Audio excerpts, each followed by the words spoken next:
네, 반갑습니다. 우리 좌우 양옆에 있는 지체들 보면서 이렇게 인사했으면 좋겠습니다. 올 한 해 잘해봅시다. 이렇게 인사해볼까요? 네, 한두 명 더 인사해봅시다. 앞뒤로 올 한 해 잘해봅시다. 네, 좋습니다. 올 한 해 또 하나님이 하실 일들을 또 기대하며 또 믿음의 발걸음을 포기하지 않는 우리 모든 청년들 되시길 소망합니다. 5층에 있으신 분들도 또 환영합니다. 우리 서로 좀 인사 좀 해보시죠. 5층도 대한 형제? 네, 네, 때리지 말고. 네, 좋습니다. 올해 시작하면서 해돋이를 보러 갔다 왔습니다. 평생에 해돋이를 한 번도 안 봤는데 그 아내랑 이야기하다가 한번 해돋이를 보러 가자. 그리고 새롭게 시작하는 사역과 또 마음을 좀 다잡기 위해서 갔다 왔습니다. 근데 기억 남는 거는 운전한 것과 힘든 것이 기억나고 또 그곳에서 청년들과 나눴던 내용들이 물명 은혜가 있었지만 청년들이 내년에도 또 가실 거라고 해서 저는 다 넣고 다시는 안 간다라고 이야기했습니다. 근데 가서 안 게 있는데요. 거기 가보니까 많은 사람들이 정말 많은 사람들이 저희는 주문진을 갔다 왔는데 그 정말 많은 사람들이 해돋이를 보러 왔다라는 거죠. 그들의 바람은 되게 단순했을 겁니다. 잘 되길, 건강하길, 무탈하길, 복받길, 부자 되길, 성공하길, 연애하길, 결혼하길 등등 다양한 목적을 갖고 심지어는 액땜을 한다고 뭘 태우기까지 했습니다. 하지만 그들의 시작이 아무리 그렇게 시작되었다 하더라도 그 시작이 정말로 아름다운 결말을 맺는 건 그 순간이 아니라 26년이 맞춰야 되고 그들의 인생이 끝나야 정말로 그들의 시작이 참 올바랐구나라는 것들을 알 수 있을 겁니다. 그럼에도 불구하고 많은 사람들은 시작을 굉장히 중요하게 여깁니다. 시작과 함께 끝이 아님에도 시작에 굉장히 큰 의미를 둔다라는 거죠. 태양은 늘 동일하게 뜨고요. 우리의 아침은 늘 동일하게 피곤합니다. 청년의 시기를 살아가는 하루하루가 고통인 이유는 무언가가 대단한 일이 벌어지지 않기 때문에 우리는 그 하루하루에 반복되는 상황들을 계속해서 마주하게 되는 것이죠. 그럼에도 새해가 시작하거나 새 학기가 시작하거나 새 직장을 가거나 아니면 결혼을 하거나 아니면 새로운 공동체에 올 때 우리는 그 시작이라고 외치는 그 마음 속에 스스로의 마음을 다잡기에 혹은 자의적으로 반복되는 생활에 의미를 부여하기 위해 우리는 시작에 많은 힘을 주곤 합니다. 하지만 우리가 살아가는 삶뿐만 아니라 그리스도인은 해돋이를 대하듯 혹은 내 마음을 다잡듯 우리가 시작한다고 해서 시작되는 건 아니라는 거죠. 정확히는 시작은 우리가 할 수 없다라는 걸 깨닫는 게 그리스도인의 시작에 대한 참된 의미임을 알아야 합니다. 왜 그렇습니까? 우리가 예전 걸 다 버린다고 내가 시작했다고 시작되는 인생이 아니라고 성경은 계속 이야기하기 때문이죠. 올해부터는 성경을 찾으려고 합니다. 우리 한번 성경을 같이 찾아서 읽었으면 좋겠는데요. 빌립보서 1장 6절 1장 6절 나중에 한 번 더 제가 광고하겠지만 성경을 꼭 찾아서 핸드폰도 좋으니까요. 성경을 한번 같이 찾겠습니다. 빌립보서 1장 6절 우리 한번 같이 찾아서 한 목소리로 읽었으면 좋겠습니다. 빌립보서 1장 6절입니다. 읽겠습니다. 시작. 너희 안에서 착한 일을 시작하신 이가 그리스도의 예수의 날까지 이루실 줄을 우리는 확신하노라. 아멘. 지금 누가 시작하고 있습니까? 우리가 시작한 게 아니라 우리 안에서 착한 일을 시작하신 이가 있다는 거죠. 하나님이 시작하신 걸 우리는 깨닫는 겁니다. 즉 다시 말해서 내가 시작했다 이 땅에서 시작하는 게 아니라 이미 시작한 그분을 깨닫는 게 나의 시작이고, 그러니 궁극적으로 내가 시작하는 게 아니라 하나님이 시작하신 것을 깨달아 우리의 삶을 평범하지만 담대하게 살아가는 것이 믿음이라고 할 수 있는 것이죠. 올 한 해 하나님이 시작하셨습니다. 나의 다짐, 나의 결단, 여러분들의 해돋이를 보든 안 보든 상관없이 하나님은 여러분의 인생을 이미 시작하셨고 이미 이끌고 계시다는 거죠. 그럼 그 시작이 언제 이루어졌습니까? 2026년 20살이 되는 47기를 올해부터 시작하셨습니까? 그게 아니죠. 하나님은 여러분들을 태초 전부터 계획하시고 기대하시고 소망하셔서 한날 한시 천에 하나 만에 하나 고르셔서 이 공동체 세움 청년부에 잠깐 들렸을지 모르지만 잠깐 이 기간에 있을지 모르지만 하나님은 그 시작에 여러분들의 관계와 과정을 통해 우리를 묻고 계시다라는 사실이죠. 사랑하는 여러분, 그러니 우리의 시작 앞에 기억해야 될 것은 내가 오늘 시작했다라고 해서 힘을 다해 달려가는 게 아니라 시작하신 그분은 우리에게 무엇을 원하시는가를 깨닫는 게 시작함에 있어서 가장 중요한 요소가 될 줄 믿습니다. 오늘 본문은 그 시작에 앞서 그 시작하는 우리에게 가장 중요한 메시지를 던진다라고 생각합니다. 여러분들 성경을 보셔서 알겠지만 디모데 후서는 편지입니다. 사랑하는 영적인 아버지 바울이 자신의 영적인 아들 디모데에게 편지를 쓰고 있는 거죠. 보통 청년들도 누군가에게 감사의 마음을 표현하거나 누군가에게 자신의 마음을 드러낼 때 편지를 쓰곤 합니다. 저도 작년에 편지도 받았고 뭐 선물도 받았고 마음의 표현도 들었습니다. 그처럼 편지는 마음이 담긴 거죠. 그 글이 삐뚤빼뚤해도 그 글이 잘 써도 상관없이 그곳에 담겨져 있는 한 글자 한 글자가 그 사람의 마음을 받을 수 있는 거죠. 이 서신은 그런 거예요. 디모데후서는 바울이 디모데에게 마음 담아 쓰고 있는 편지입니다. 그런데 이 편지에는 조금 더 특별한 의미가 담겨져 있습니다. 그건 무엇이냐면 바울이 이제 얼마 안 있으면 죽을 날을 맡아둔, 곧 죽을 환경이 있다는 걸 스스로 감지하고 마지막으로 디모데에게 편지를 쓰고 있다라는 거죠. 그러면 왜 마지막으로 디모데에게 편지를 쓰고 있을까요? 디모데도 바울처럼 목회자, 하나님의 제자로 살아가고 있었는데 목회를 하다 보니 수많은 어려움과 낙담이 그를 찾아왔습니다. 조금 더 쉽게 얘기하면은 시작했는데 시작하고 싶지 않은 거죠. 열심히 달려가고 있는데 이제 그만 끝 하고 싶은 겁니다. 늘 새해가 되면 저와 여러분들이 늘 새로운 마음으로 리프레시되어 해야 되는데 그럴 용기도, 그럴 힘도, 그럴 마음도 없는 거죠.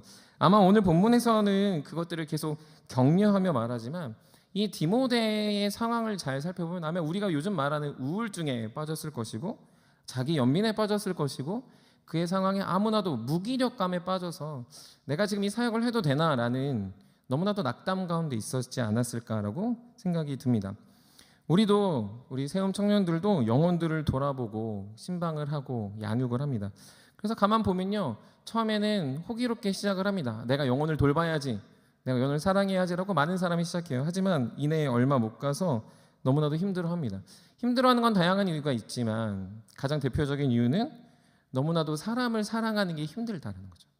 사람 사랑하는 게 힘들어요. 연인 간에 사람 사랑하기도 초반에 막 반짝할 때 제외하고는 너무 힘든 걸 연애하시는 분들도 잘 알 겁니다. 마찬가지로 전혀 피 하나 섞이지 않고 내가 교회 공동체에서 만난 누군가를 섬긴다고 했을 때 그 사람이 나를 좋아해 주지 않는 것 같고 나에게 예의가 없는 것 같고 혹은 그 사람이 다른 사람에게 가서 다른 얘기를 한 것이 돌려 들었을 때 불편함이 생기기도 합니다. 심지어는 내가 사랑해주면 사랑하는 피드백이 그때그때 오면 좋겠는데 묵묵부답인 경우가 부지기쓰고 어떤 말을 할 때도 그냥 단답형으로 끝나는 경우도 아주 많이 있습니다. 그래도 마음 다잡고 열심히 해보지만 결국에는 영혼을 돌아보는 그 모든 관계에서 나의 비장함이 따뜻함으로 변하지 않고 비장함이 비참함으로 변하는 걸 우리 많이 경험하게 되는 거죠. 그래서 샘터장을 시키자고 하면 샘터장을 부탁하면 샘터장 하는 게 굉장히 부담스러워합니다. 혹은 샘터장을 한다고 하더라도 나의 샘터원들이 나랑 친했으면 좋겠다고 여기는 샘터장들도 많이 있는 이유가 있는 것이죠. 우리는 디모데랑 비슷한 걸 경험하고 있습니다. 우리 공동체는요, 디모데가 겪었던 낙담과 좌절을 이미 수차례 반복하고 수차례 넘어서 지금 이 자리에 있는 거죠. 그런데 우리는 시작해야 합니다. 올해를 시작해야 되는 거죠. 올 한 해를 걸어가야 된다는 거예요. 올 한 해를 주님과 동행하며 살아가야 되는데 시작이 잘 되지 않는. 또 해야 돼? 또 누굴 만나야 돼? 또 새로운 샘터장이야? 저 사람은 누구지? 저 영혼은 누구지라는 마음이 우리 안에 시작했지만 시작되지 않고 시작하신 하나님은 알겠지만 내가 과연 시작할 수 있을까라는 낙담에 빠져 있다는 거죠. 그래서 디모데후서를 골랐습니다. 디모데후서를 2주 동안 저와 여러분들이 나눌 때 여러분들 마음속에 시작하신 하나님과 여러분들의 시야가 변화되는 정말로 하나님의 은혜 안에 가득한 우리 세움의 청년들이 되길 간절히 소망합니다. 특별히 새롭게 올라온 우리 47기들 우리 환영합니다. 저기 중간에 있습니다. 우리 한번 박수로. 네. 너무 푸릇푸릇해가지고 네. 무서운 사람 아니에요. 네, 저 잡아먹지 않으니까 좀 더 인사했으면 좋겠습니다. 47기들에게 더할 나위 없이 좋은 2주가 되지 않을까라고 제 나름 생각합니다. 그래서 이렇게 생각하려고 하기 위해서 설교를 빨리 끝내야겠다라고 저는 다짐하고 올라왔습니다. 예. 여러분 수능이 인생의 끝이 아니에요. 수능 못 봤다고 망하는 것도 아니고요. 내가 다른 누구보다 뭔가 잘 되지 않았다고 해서 시작할 수 없다, 단념할 수도 없습니다. 좋은 것을 얻지 못했다고 올해 내가 망했구나, 20살 된 나의 인생은 끝났구나 생각하지 않으셨으면 좋겠습니다. 왜요? 그 시작이 아니라 하나님은 여러분의 인생을 이미 시작하셨고 하나님 여러분들을 반드시 푸른 풀밭 좋은 동산으로 이끄시는 분임을 말하고 있기 때문이죠. 그래서 오늘 그리고 다음 주에 이르기까지 이 디모데후서 2장을 통해서 여러분들의 마음에, 특별히 47기들에게 영적인 시작이, 영적인 하나님과의 동행이 시작되는 놀라운 발걸음이 있기를 간절히 축복합니다.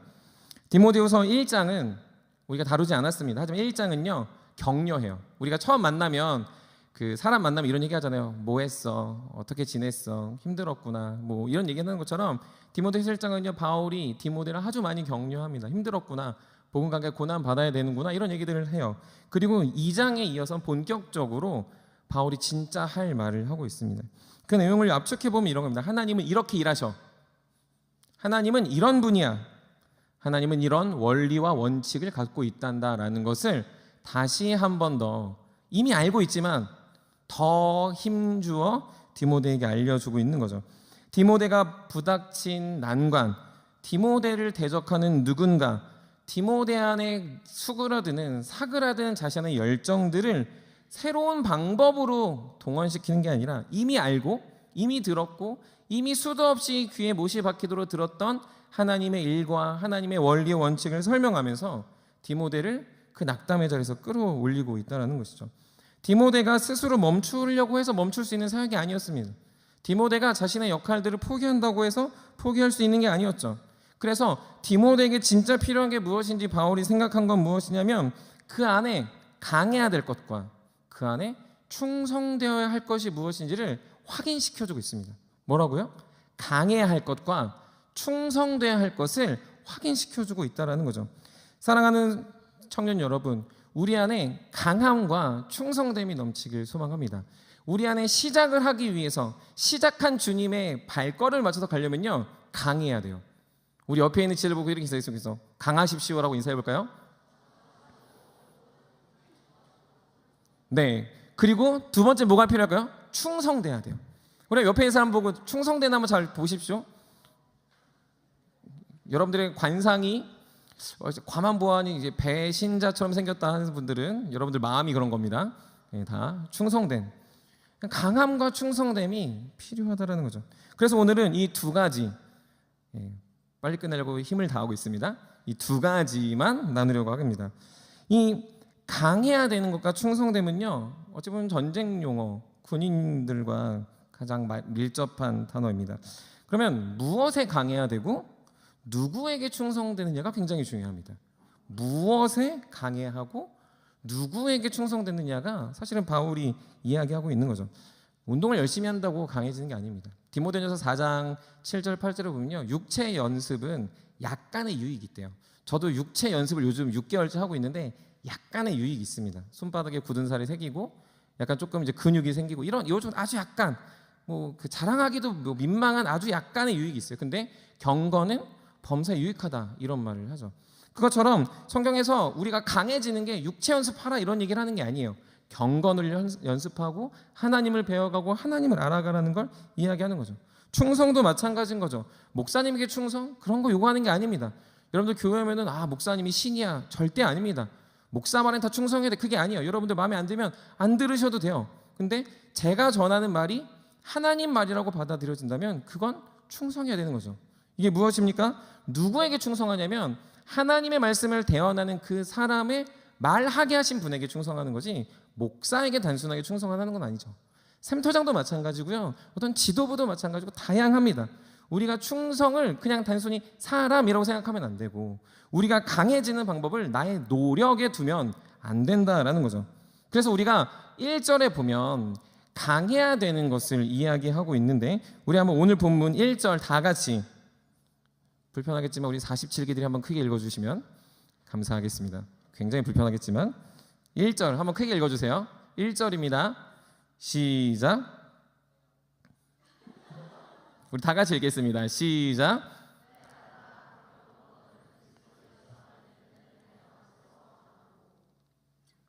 네, 감사합니다. 다시는 안 시킬게요. 죄송합니다. 좀 친해지면 시키겠습니다.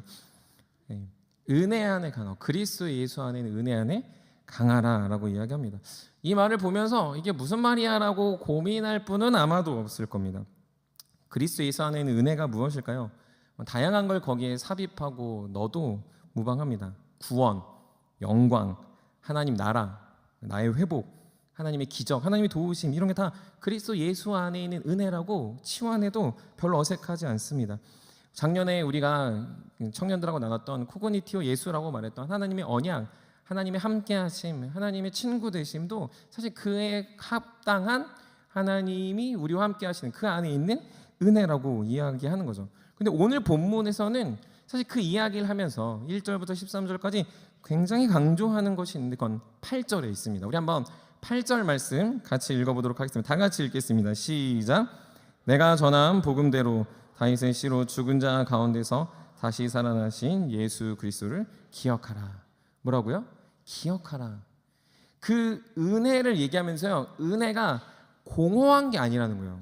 많은 사람들이 은혜 말하면요, 죄송합니다, 저는 굉장히 T인데 은혜 말하는 많은 F들이 따뜻함을 생각해요. 아, 목사님 따뜻해, 은혜로워. 저한테 들린 얘기 아니고 박종관 목사님한테 들린 얘기예요. 아, 목사님 너무 다정해, 은혜로워. 신 목사님 차가워, 무서워, 가까이 하기 어려워. 뭐 이런 거죠. 굉장히 상처받는데, 예. 그런 거죠. 은혜를 이렇게 따뜻하고 막 핑크빛, 막 이렇게 아름다운 걸로 하지만 물론 포함되긴 합니다. 근데 은혜는 기억에서 출발하는 거예요. 은혜는 반드시 기억해야 되는데 그건 뭘 기억하는 겁니까? 하나님이 하신 일, 하나님이 누구신지, 그리고 내가 누구인지를 반드시 기억해야 되는 거죠. 하나님은 누구신지, 하나님은 무슨 일을 하셨는지, 그리고 내가 누구인지를 기억하지 못한다면 은혜는 공허할 뿐입니다. 은혜를 생각하는데 많은 청년들이 밥 사준 거 생각해요. 은혜를 생각하는데 그냥 교회 공동체 와서 재밌게 논 거 생각해요. 은혜를 생각하는데 계속해서 교회가 착한 일을 하는 걸 생각해요. 물론 은혜죠.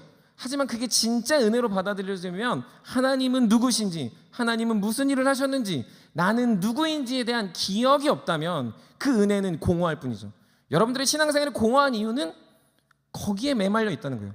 왜 교회가 이렇게 차가워? 교회가 왜 이렇게 힘들어? 교회가 나를 왜 이렇게 억누르는 거야? 라는 생각에 갇히다 보니까 은혜 말하지만 진짜 그게 은혜가 되지 않는 거죠. 그래서 바울은요, 정확히 얘기해요. 기억해라. 기억해라라고 말하는 거죠. 여러분, 기억은 굉장히 중요합니다. 왜 중요할까요? 기억을 통해서 우리의 현재와 과거 사이를 평가하게 됩니다. 우리의 현재와 우리의 과거 사이를 아주 정확하게 평가하게 되는 거예요. 성경적으로 말하면 이걸 에벤에셀이라고 말합니다. 사무엘이 미스바 센서에 돌을 세워 그것의 이름을 에벤에셀이라 하는데 그것이 하나님이 우리를 여기까지 도우셨다 하라. 이거를 에벤에셀이라고 이야기합니다. 기억하는 거죠. 그 요단강 앞에서 기억하는 거예요. 돌을 세워놓고, 미스바 앞에 돌을 세워놓고 그들이 기억하는 건 그 삶 속에 하나님이 여기까지 우리를 인도하신 걸 생각해 보니, 아, 우리가 싸우는 게 아니구나, 우리의 힘으로 이기는 게 아니구나 기억해내니 어떤 일이 일어나니까 사무엘 앞에서 그 블레셋 군대들은 전멸되고 있다는 거죠. 여러분, 기억해야 됩니다. 우리는 반드시 기억해야 돼요. 예수 그리스도가 누구신지, 예수 그리스도가 우리를 무엇을 하셨는지, 그리고 그분과의 나의 관계가 어떠한지를 말이죠. 근데 그래서 중요한 포인트가 있어요. 아주 중요한 포인트가 있습니다. 근데 이건 우리의 사고와 아주 다르다라는 거예요. 우리는 기억을 그렇게 안 해요. 우리는 어떻게 합니까? 나 중심적으로 기억합니다. 꼭 기억하셔야 됩니다. 여러분들, 예수를 기억하고 예수가 무엇을 하셨는지 기억하고 그 다음에 나의 존재가 어떠한지를 기억했는데 많은 사람들은 나를 기억하는 거죠. 이렇게 생각해요. 내가 누구에게 선물 준 게 기억나요. 제가 나한테 선물을 주자니 갑자기 짜증이 납니다. 작년 크리스마스 때 내가 선물 준 건 반드시 기억나. 근데 올해 크리스마스 때 선물 안 줬으니 쟤는 나하고 친구가 될 수 없다라고 생각하는 거죠. 내가 누구를 도와준 게 기억이 납니다. 근데 내가 힘들 때 그 사람 나를 도와주지 않은 게 갑자기 짜증이 나는 거죠. 누군가 나에게 잘못한 게 기억나요. 그래서 그 사람을 싫어합니다. 나에게 나쁜 사람, 나에게 나쁜 말을 하는 사람, 나의 감정을 힘들게 하는 사람을 나 중심적으로 기억하죠. 그래서 많은 사람들이 기억을 잘 하지 않으려고요. 기억해봤자 손해니까, 기억해봤자 PTSD니까, 기억하면 할수록 짜증나고 공동체가 싫어지니 그래 다 무시하고 살아가려고 하는 사람들이 우리 안에 너무 많이 있다는 거죠. 그래서 많은 사람들이 기억한다고 하지만 고작 기억해내서 하는 일이 뭡니까? 나 이런 사람이야, 상처받았어, 힘들어, 옛날에 저랬잖아, 옛날에 친한 척 안 했는데 왜 지금 와서 친한 척이야 라는 말을 너무너무 많이 듣고 있는 거죠. 여러분, 이게 잘 기억한 게 아니라는 거죠. 이건 기억한 게 아니라 자신의 죄에 갇혀 있는 겁니다. 이건 자신의 죄에 허우적대고 있는 거예요. 하나님의 사람들이 기억하라고 말하는 건 8절에서 뭘 얘기하니까 죽은 자 가운데서 다시 살아나신 이를, 그 예수를 기억하라고 하는 거죠. 그래서 우리는 먼저 해야 돼요. 예수님이 누구신지, 그분을 우리를 구원하기 위해 오신 구원자이십니다. 그분은요, 이 땅에 아기 예수 말만 하지 말고요, 하나님이신 그분이 인간이 되셨다고요. 인간의 옷을 입은 게 아니라 인간이 되셨다는 거죠. 여러분들이 강아지 되고 개미 되는 것보다 훨씬 더 놀라운 일이 하나님이신 그분이 인간이 되신 예수 그리스도의 성육신이라는 거죠. 그분은 그냥 그걸로 끝난 게 아닙니다. 그분은 저와 여러분들의 죄를 위해 죽으셨어요. 여러분, 누구 때문에 대신 손해받는 거 극도로 싫어하잖아요. 손해받으면 신고하잖아요. 군대 가서도 요즘 마음의 편지 막 쓰잖아요. 괜찮습니다, 해도 돼요. 근데 예수님은요, 여러분들을 위해서 모든 손해를 그분 스스로 감당하셨다고요. 그분은 그렇게 죽으심으로 끝나지 않습니다. 부활하시고 승천하셨죠. 하늘 영광 가지고 다시 오신다고 약속하셨습니다. 그러니 뭘 기억해야 됩니까? 이걸 기억하는 거예요. 그때 그랬어, 그때 힘들었지, 19년도에 18년도에 학창시절 때 힘들었지를 기억하는 게 아니에요. 이걸 먼저 기억하는 거죠. 맞아, 예수님은 그런 분이지, 이런 일을 하셨지라는 걸 기억하라는 겁니다. 그런데 여기서 끝나면 안 됩니다. 더 기억해야 되는 게 무엇입니까? 내가 어떤 존재인지. 내가 옛날에 예수님 믿기 전에 어땠지?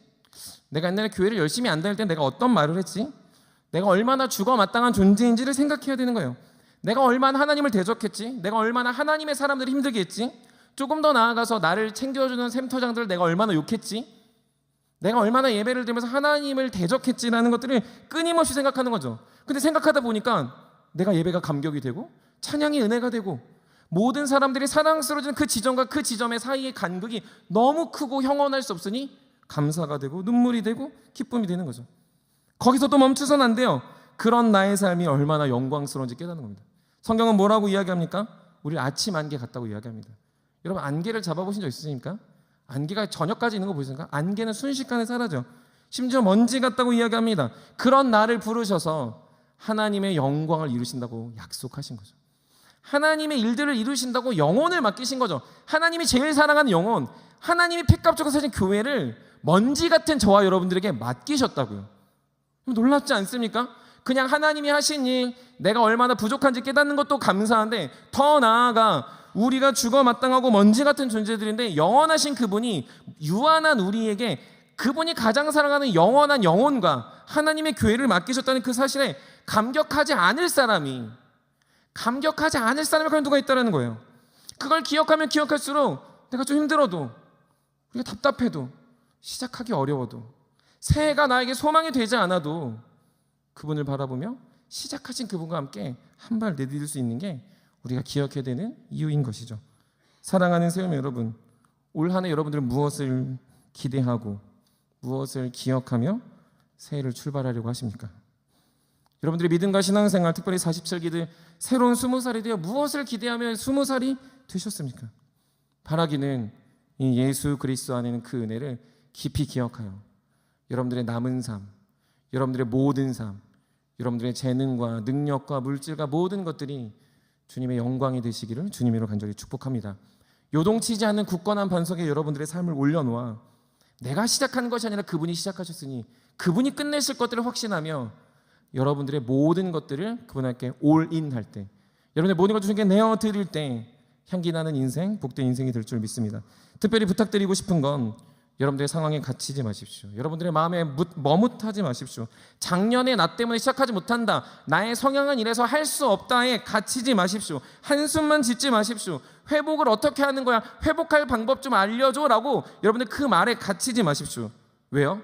내가 시작한 게 아니니까, 내가 열심으로 시작해서 달려온 인생이 아니니까. 그분이 시작하셨다면 여러분들의 인생은 여전히 시작 중이고 여전히 잘 가고 있는 중이라는 사실이죠. 그러면 올 한 해 그분의 은혜 안에 강하여 여러분들의 삶에 주님의 복음의 역사가 풍성히 나타나기를 주님의 이름으로 간절히 축복합니다. 두 번째로는 충성이에요. 충성. 이 단어가 가장 군인에게 잘 어울립니다. 저희 청년들 중에서도 이제 군인들이 있는데 군인에게 가장 중요한 일 하나랑 가장 중요한 성품 하나가 있어요. 혹시 뭔지 아십니까? 가장 중요한 일, 군인으로서 가장 중요한 일 하나랑 가장 중요한 성품이 있어요. 가장 중요한 일은 경계 근무입니다. 경계 근무에 실패한 군인은 용납할 수 없다. 이게 군인들이 사용하는 말이에요. 여러분들 생각해보면 군인은 전쟁하고 뭐 근육 만들고 적군을 초토화시키고 뭐 어떻게 해서는 이기고 이게 가장 중요할 것 같지만 군인의 가장 중요한 근무 일은 뭐냐면요, 경계 근무에 실패하지 않기입니다. 보초 쓰는 거죠. 적군이 들어오는지 안 들어오는지 아는 거. 근데 이것과 아주 유사하게 군인에게 요구되는 가장 중요한 성품이 있는데 그건 충성입니다. 충성은요, 사실은 군인에게서 없어서는 안 된 거죠. 전쟁하자고 상사가 말했는데 앞에서는 충성한다고 말해요. 돌격 앞으로 했는데 뒤에 다 숨는 거야. 자, 쟤네를 이겨러 나가야 된다는데 말은 충성한다고 말하지만 아무도 그걸 따르지 않으면 전쟁은 절대 이길 수 없는 거예요. 그래서 군인들에게 제일 먼저 요구되는 게 뭐냐면 충성이에요. 충성. 근데 이 성경은 충성을 아주 다양한 말로 번역했고, 이 번역했지만 단어는 한 단어, 헬라어로 한 단어만 쓰고 있습니다. 여러분들 들어보셨을 피스티스입니다. 피스티스. 사실 이 피스티스라는 이 단어는요, 사실 이 당시에 어떤 의미로 쓰냐면요, 나의 존재를 맡길 때 쓰는 거예요. 이런 거예요. 여러분들 결혼할 때 아내와 남편은 서로가 서로에게 뭐 하는 거예요? 피스티스 하는 거예요. 나의 인생을 당신에게 맡깁니다. 여러분 얼마나 불안합니까? 이제 결혼을 앞두고 계신 분들이 있는데 얼마나 불안해요. 내가 이 사람한테 이상한 인생을 맡긴다. 불가능한 일이에요. 근데 그거를 믿음으로, 충성됨으로 이 사람이 그러길 바라며 하는 거죠. 근데 그거를 쌍방간에 하는 피스티스의 조약이 결혼인 거예요. 마찬가지로 이 피스티스는요, 부하가 상사에게, 부하가 자신의 주인에게 내 생명을 겁니다라고 말할 때 내가 당신에게 충성됩니다라고 말하는 거죠. 그러니 우리가 말하고 있는 충성, 신실함 혹은 미쁘다라는 이 말이 얼마나 값없이 쓰이고 있는지를 잘 생각해 봐야 된다는 거예요. 제가 도겸이랑 놀러 가면 도겸이가 좀 어려운 것들을 도와줍니다. 가장 기억에 남는 건 이제 수영장 가는 거랑 이제 보드 타는 거였어요. 근데 수영장 갈 때 제가 이렇게 깊은 데 가면요, 도겸이 한번 오고 싶어요. 근데 도겸이가 이렇게 머뭇머뭇해요. 근데 제가 도겸이한테 늘 얘기합니다. 아빠를 믿어. 아빠 키 커. 아빠 빠지지 않아. 아빠 수영도 잘해. 제가 수영 좀 잘하거든요. 수영 잘해. 도겸이가 하는 말이 있습니다. 그걸 어떻게 믿어? 아빠 한번 갔다 와봐. 갔다 와도요 못 뛰어. 이렇게 무서워. 그래서 제가 이렇게 잡고 끌어옵니다. 보드도요, 처음 갔어요. 청년들 보드 타러 갔을 때 그때 도엽 형제도 막 도와주고 그랬는데요. 아빠 잘 타? 아빠 잘 타. 아빠 뭐 이런 것도 했어. 근데 잘 모르겠어. 근데요, 결국에는 자신의 삶을 좀 맡기고 좀 돌아보니까 아빠가 좀 잘 타는구나 해서 그 다음부터 하더라고요. 여러분 무슨 말입니까? 우리의 삶에요, 나를 맡기지 않으면요, 말은 충성되고 신실하다고 말할 수 있어요. 하지만 맡길 때 충성이 발현되고 충성이 열매를 맺히게 되는 거죠. 근데 너무나도 많은 사람들이요, 주님 충성되게, 주님 신실하게, 주님 미쁘시게 제가 주님을 위해 살겠습니다라고 말은 해요. 근데 여러분 인생 맡겼습니까? 시작을 해야 돼요. 우리 믿음의 여정을 시작해야 돼요. 주님 시작하셨으니까 우리가 함께 가야 돼요. 그래서 가겠습니다. 오케이, 세움 청년부 가겠습니다. 말은 해요. 그럼 여러분 마음에 맡겼냐고요? 주님이 가시는 길에 여러분 인생 맡겼냐고요? 좀 갔다 오면, 도겸이가 저한테 말한 것처럼 아빠 좀 수영해서 좀 깊은 데 좀 갔다가 안 빠지는 거 보면 그러고 있지는 않습니까? 아빠가 좀 더 잘하는 거 보면 그때 내가 배울게라고 말하고 있지 않습니까? 근데 그 말하는 대상이 누구예요? 만군의 여호와, 만왕의 왕, 만주의 주 대신 하나님께 여러분 말하고 있다면 그건 충성이 아닌 거죠.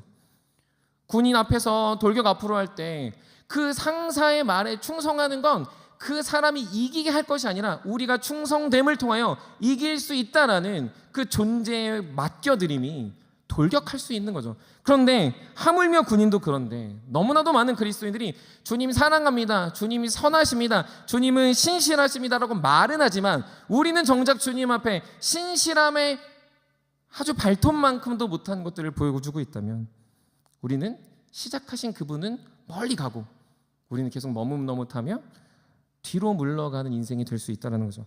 디모데후서 2장 3절 4절 우리 한번 같이 읽어보도록 하겠습니다. 오늘 본문 디모데후서 2장 3절 4절 같이 읽겠습니다. 시작.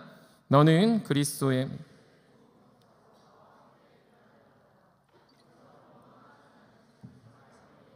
하나도 없나니 이는 병사로 모집한 자를 기쁘게 하려 함이라. 충성된 병사의 특징이 무엇입니까? 자신의 삶을 의탁했으니, 자신의 삶을 맡겼으니 자기 생각에 얽매이지 않는 겁니다. 이거를요 이렇게 들으면 안 돼요. 리더 하니까 교회 다니니까 주일날 못 나가겠구나, 이게 아니에요. 이렇게 들으면 여러분들 신앙에 굉장히 문제가 있는 겁니다. 죄송하지만 그런 분들은 진짜 구원을 한번 점검해 보셔야 돼요. 여러분 다 뭐라고 말했습니까? 존재를 맡기는 건요, 굉장히 큰 하나님의 은혜와 영광스러움이 반드시 수반되는 거죠. 여러분 여기서 고난을 받고 얽매이는 자가 없다는 건 너 이제 개인 생활 없어라고 말하는 게 아니고요, 너 얼마나 영광스럽냐, 그분이 너의 인생을 책임지실 텐데, 이 얘기예요. 근데 너무 많은 청년들이요, 교회 또 가야 돼, 토요일도 가야 돼, 영혼도 만나야 돼, 샘터 모임도 해야 돼, 수련회도 가야 돼, 내가 돈 벌면 헌금도 해야 돼, 수많은 것들이 주님이 나에게 요구되는 것으로 느껴진다면 여러분들은 말은 주님 사랑한다고 말할지 모르겠지만 절대로 사랑하는 게 아닌 거죠.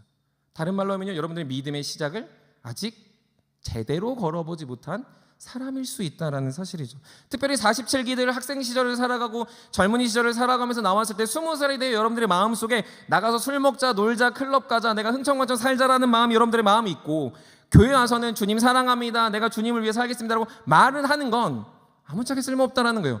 여러분들 마음속에 주님이 하라는 대로, 주님이 시키는 대로 내가 하겠다라는 마음이 내 안에 몽글몽글 일어나야 그게 진짜 주님이 원하시는 충성됨이고 신실함의 반응이라는 거죠. 충성된 병사는 그래서 자기를 기쁘게 하는 게 아니라 그분을 기쁨을 선택합니다. 그분이 기뻐하는 예배, 그분이 함께하는 샘터 모임, 그분이 책임지실 영혼을 향한 우리의 관심, 계속해서 하나님께 찬양하고 예배하고 말씀 보고 훈련받고 그 말씀을 곱씹는 거, 이것이 얼마나 그분에 대한 신실함의 충성된 종의 태도이겠습니까? 사랑하는 세움 여러분, 여러분들의 주님 앞에 충성된 주의 자녀들 되어 올 2026년이 그것의 발현, 그것의 발견이 되는 복된 인생들이 되시기를 주님 이름으로 간절히 축복합니다. 충성을 계속 이루려고 할 때 조심해야 될 거 근데 한 가지가 있어요. 이것만 하면 이제 설교 끝납니다. 그 조심해야 될 거 딱 한 가지가 있는데요, 그건 뭐냐면요, 많은 사람들이 충성을 못하는 이유가 나에게 충성됐다는 거죠. 사람들은 충성을 하고 싶어요, 믿고 싶어요, 목사를 믿고 싶어 하고요, 교회를 믿고 싶어 해요. 그런데요, 대부분 교회에 상처받고 목사의 상처받고 샘터장에 상처받고 누군가의 상처받는 건요, 그 사람 때문인 것처럼 보이지만 실제로는 나에게 충성돼요. 나 때문에 신실함, 나 때문에 어떤 상처를 계속 받게 되는 거죠. 시작을 못하는 사람들과 신방을 해봤습니다. 계속해서 낙담하고 머뭇하는 사람들의 이야기를 들어봤어요. 그런데요, 대부분 그런 사람들의 특징이 무엇인지 아십니까? 해도 달라지지 않아. 어차피 똑같잖아. 어차피 목사님은 심영무 목사님이잖아. 어차피 청년부는 그냥 그대로잖아. 어차피 하나님은 이런 거 하나 시키는 거 아니야? 너무 많이 알아요. 성경 말씀에 이렇게 적혀있잖아. 근데 그거는 별로 나에게 도전되지 않았어. 그래서요, 많은 사람들이 시작하지 않습니다. 자포자기하죠. 심지어 어느 정도 가다가 중도 포기해요. 그래서요, 실제로 공부를 하다가 포기하기도 하고, 책을 보다가 포기도 하기도 하고, 신앙생활을 하다가도 멈추기도 합니다. 다 저마다의 이유가 있고 핑계 없는 무덤은 없겠지만 많은 사람들이 그래서 실제로 자신의 삶에 충성됨이 없는 이유는 결국 누군가에게 나를 의탁할 용기도 없을 뿐더러 나에게, 나 자신을 지킬 나 자신에게 충성되어 살아가니 반복되는 패턴이 결국 충성됨이 나타나지 않는, 시작조차 못하는 인생이 되더라는 것이죠. 많은 사람들이 끝까지 자기 자신만 보고 충성이 있느냐 논합니다. 많은 청년들이 충성을 말할 때 비웃으며 돌아섭니다. 충성할 수 없는 세대라고 말해요. 충성하는 것이 어리석다고 얘기하죠. 하지만 성경은 뭐라고 얘기합니까? 충성이 우리의 시작을 이끈다라고 말이죠. 믿음의 원리, 한 축은 은혜고요, 한 축은 충성이에요. 은혜만 있어서는 안 돼요. 그분이 어떤 일을 하셨는지, 그분이 나에게 어떤 분이신지, 나에게 얼마나 영광스러운지 한 축이 있으면요, 반드시 오른쪽엔 그 바퀴와 동일하게 충성됨을 내가 보여야 우리의 믿음의 수레바퀴가 그분을 향해, 그분의 영광을 위해 달려가는 삶이 된다는 거죠. 어제 리더들이 모여가지고 강점 테스트를 했습니다. 나의 강점이 무엇인지 알기요. 저는 그래도 나이가 있다 보니 많은 객관화가 돼서 제 강점을 보면서 그렇구나라고 확인했어요. 근데 이제 제 옆에 있었던 그 어떤 형제가 있었는데, 그 형제는 목사님 전 잘 모르겠어요라고 말하더라고요. 제가 그래서 웃으면서 아니야, 이거 형제야, 딱 똑같아, 형제 똑같아. 그냥 그런가요? 그랬어요. 근데 이게 그 형제만의 문제는 아닙니다. 많은 사람들이요, 객관화된 자신을 잘 못 받아들여요. 좀 쉽게 얘기하면 그거죠. 나의 목소리를 제가 이렇게 얘기하는 거는 어색하지 않거든요. 녹음된 제 목소리를 듣는 건 어색해요. 저희 어제 교역자들 사진 찍었거든요. 근데 다른 목사님 너무 잘 나오는 거예요. 근데 저는 너무 못 나와가지고 속으로 목사가 얼굴로 사냐 하면서 그냥 이렇게 넘겼습니다. 찍힌 제 사진을 제가 받아들이지 못하는 거죠. 많은 사람들이 객관화된 자기 자신을 너무 못 받아들여. 인정하지 않죠. 내가 이렇다고 아니야 라고 부인하기 급급하지. 많은 사람들은 그래서 실제로 자신의 삶에서 너무나도 어색하고 나를 인정하지 못하는 겁니다. 여러분들 기억하셔야 될 게 무엇입니까? 여러분들 안에 진짜 충성과 신실함이 나타날 수 있도록 여러분들 스스로를 계속 점검하셔야 돼요.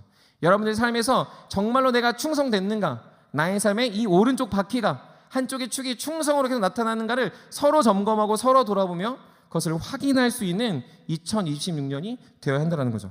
여러분들 누군가가 여러분들을 향해서 이렇게 살아야 됩니다, 말씀이 이렇게 말합니다, 하나님의 말씀으로 예배로 기도로 모임으로 그것들이 계속 고백되어진다면 나 잘하고 있어가 아니라 진짜 잘하고 있나? 진짜 나는 충성됐는가를 계속 곱씹을 때 우리의 걸음이 멈추지 않고 끊임없이 그분을 향해 달려갈 수 있는 인생이 되더라는 것이죠. 주 안에 사랑하는 세움의 청년 여러분, 바라기는 2026년 여러분들의 복된 삶 속에 하나님이 이 충성된 태도들이 무럭무럭 자라 여러분들의 삶이 하나님께 맡겨진 인생들이 되시기를 주님의 이름으로 간절히 축복합니다. 주님 위에 사십시오. 주님이 인생을 거십시오. 여러분들의 마음을 내어 던지고 사십시오. 그런 인생이야말로 어두컴컴한 이 세상, 아무것도 믿을 수 없는 이 세상, 아무것도 객관화되지 않고 아무것도 우리에게 정답이라고 말하는 이 세상에 참된 진리 되신 그분이 우리의 발에 빛이 되고 길에 등이 되어 계속 여러분들을 이끄실 줄 믿습니다. 그러니 예배에 힘쓰시고 기도하시고 말씀 보시고 서로 교제하시면서 그 안에서 여러분들의 충성에 객관화된 모습들이 이게 내가 성장이구나, 하나님이 나를 이렇게 이끌고 계시는구나, 내가 주님을 이만큼 사랑하는구나, 주님이 나를 사랑하시는 걸 내가 이만큼 깨닫는구나 라는 사실을 올 한 해 더욱더 누릴 수 있는 저와 여러분들이 되시기를 주님의 이름으로 간절히 축복합니다. 말씀을 마무리합니다. 믿음의 원리 첫 번째는 시작이에요. 시작하기 위해서는 은혜와 충성의 두 축이 반드시 있어야 됩니다. 올해의 시작이기도 하지만 모든 청년들 특별히 47기들이 꼭 기억했으면 좋겠습니다. 시작이 무엇이냐? 마음가짐, 결단, 용기, 힘이 아니에요. 그것은 예수 그리스도를 기억하는 것입니다. 그분의 은혜가 내 안에 깊이 다가와야 돼요. 그 은혜가 내 안에 가득 채워져야 됩니다. 그리고 그것을 끝나지 않습니다. 그것이 채워졌다면 그분께 나의 삶을 맡겨드리는 충성입니다. 이게 같이 있어야 돼요. 여러분들 하나님 믿는다고 하면서 인생을 맡겨드리지 못하면요, 결코 하나님의 기적은 묘연해질 수밖에 없습니다. 하나님의 은혜를 논하지만 그분께 충성되지 않은 많은 청년들은요 정말로 사라집니다. 정말로 아침 안개처럼 사라져요. 하지만 주님의 은혜를 기억하고 주님의 은혜 안에서 자신의 인생을 충성되게 살았던 수많은 하나님의 청년들은 성경이 뭐라고 말합니까? 새벽 이슬 같은 청년이 되어 이 땅에 열매 맺는 통로로 주님이 사용하십니다. 우리가 나아가야 될 길이 무엇입니까? 2020년 우리가 시작했다면 끝을 봐야 되는 결과는 무엇입니까? 여러분들의 은혜와 충성의 두 축을 가지고 끊임없이 달려 이것만 지키면 우리가 시작할 수 있구나, 이것만 지키면 시작하신 그분과 동행할 수 있구나라는 절대 잊지 마시고 올 한 해 주님과 동행하는 주님의 역사를 나타내는 우리 사랑하는 세상의 모든 청년들이 되시기를 간절히 축복합니다. 특별히 이러한 삶을 살기 위해 서로가 서로에게 객관화를 해주세요. 서로가 서로에게 이런 삶을 살아야 된다고 꼭 말해주세요. 지적일 수 있고요, 어떤 훈계일 수도 있고요, 어떠한 것에 대해서 결단과 요구를 하는 요청일 수 있습니다. 그때 받아들이세요. 그게 충성의 첫걸음입니다. 그게 여러분들 변화시키는 단초가 될 수 있다는 거죠. 그렇게 살아갈 때 바라기는 아니 단언하기는 아니 기대하기는 우리의 모든 삶이 송두리째 뒤바뀌어 있는 하나님의 손길에 저 여러분들이 서 있을 줄 믿습니다. 2026년 그렇게 기대하며 믿음의 원리, 믿음의 시작을 함께 걷는 저 여러분들 되시기를 간절히 축복합니다. 우리 같이 일어나서 우리 찬양하고 기도의 자리에 나아가도록 하겠습니다.